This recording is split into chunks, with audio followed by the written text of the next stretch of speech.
Saint Augustine, The Harmony of the Gospels, Book 1, Chapter 22, of the opinion entertained by the Gentiles regarding our God.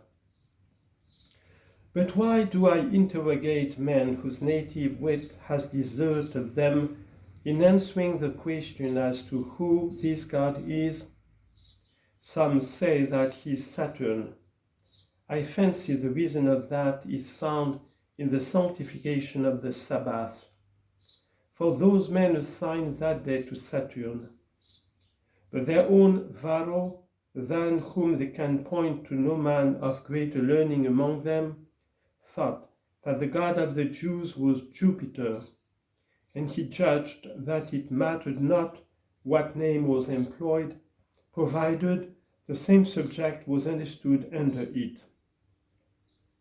In which I believe we see how he was subdued by his supremacy.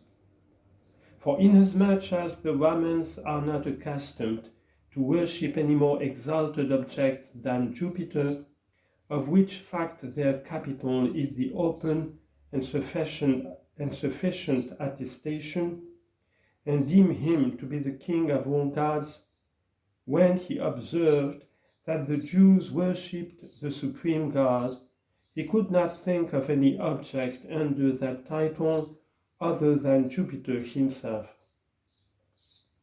But whether men call the God of the Hebrews Saturn, or declare him to be Jupiter, let them tell us when Saturn dared to prohibit the worship of a second deity. He did not venture to interdict the worship even of this very Jupiter, who is said to have expelled him from his kingdom, the Son thus expelling the Father. And if Jupiter, as the more powerful deity and the conqueror, has been accepted by his worshippers, then they ought not to worship Saturn, the conquered and expelled. But neither, on the other hand, did Jove but his worship under the ban. Nay, that deity whom he had power to overcome, he nevertheless suffered to continue a god.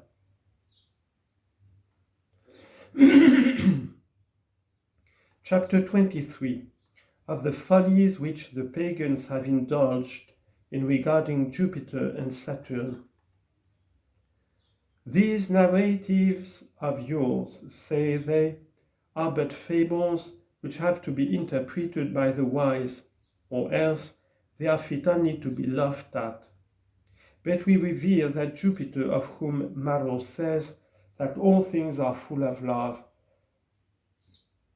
that is to say, the spirit of life that vivifies all things.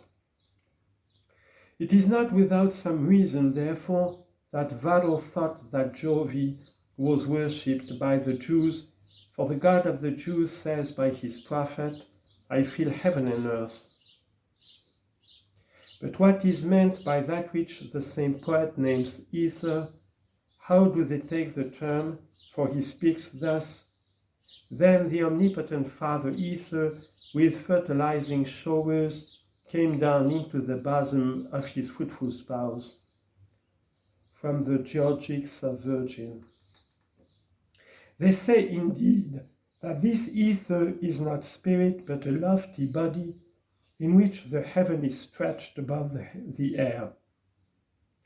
Is liberty conceded to the poet to speak at one time in the language of the followers of Plato, as if God was not body but spirit, and at another time in the language of the Stoics, as if God was a body? What is it then that they worship in the capital? If it is a spirit, or if again it is, in short, the corporeal heaven itself, then what does that shield of Jupiter there, which they style the Aegis? The origin of that name indeed is explained by the circumstance that a goat nourished Jupiter when he was concealed by his mother. Or is this a fiction of the poets? But are the capitals of the Romans, then, also the mere creations of the poets? And what is the meaning of that certainly not poetical, but unmistakably farcical, variability of yours in seeing your gods according to the ideas of philosophers in books and revering them according to the notions of poets in your temples? Chapter 24. Of the fact that those persons who reject the God of Israel in consequence fail to worship all the gods, and on the other hand, that those who worship other gods fail to worship him. It is well understood, therefore, that these worshippers of images are convicted, in reality, of revering and what they attempt to color over. But even these new interpreters of Saturn must be required to tell us what they think of the God of the Hebrews. For to them also it seemed right to worship all the gods, as is done by the heathen nations, because their pride made them ashamed to humble themselves under Christ for the remission of their sins. What opinion, therefore, do they entertain regarding the God of Israel? For if they do not worship him, then they do not worship all gods. And if they do worship him, they do not worship him in the way that he has ordained for his own worship, because they worship others also whose worship he has interdicted. Against such practices he issued his prohibition by the mouth of those same prophets, by whom he also announced beforehand the destined occurrence of those very things which their images are now sustaining at the hands of the Christians. For whatever the explanation may be, whether it be that the angels were sent to those prophets to show them figuratively and by the congruous forms of visible objects the one true God, the creator of all things, to whom the whole universe is made subject, and to indicate the method in which he enjoined his own worship to proceed, or whether it was that the minds of some among them were so mightily elevated by the Holy Spirit as to enable them to see those things in that kind of vision in which the angels themselves behold objects.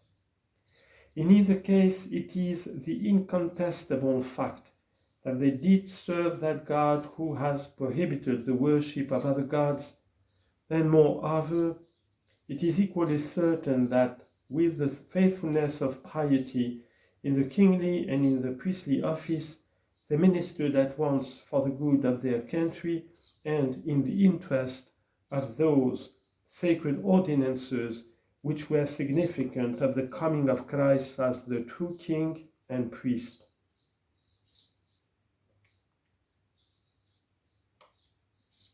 Chapter 25. Of the fact that the false gods do not forbid others to be worshipped along with themselves, that the God of Israel is the true God is proved by his works, both in prophecy and in fulfillment.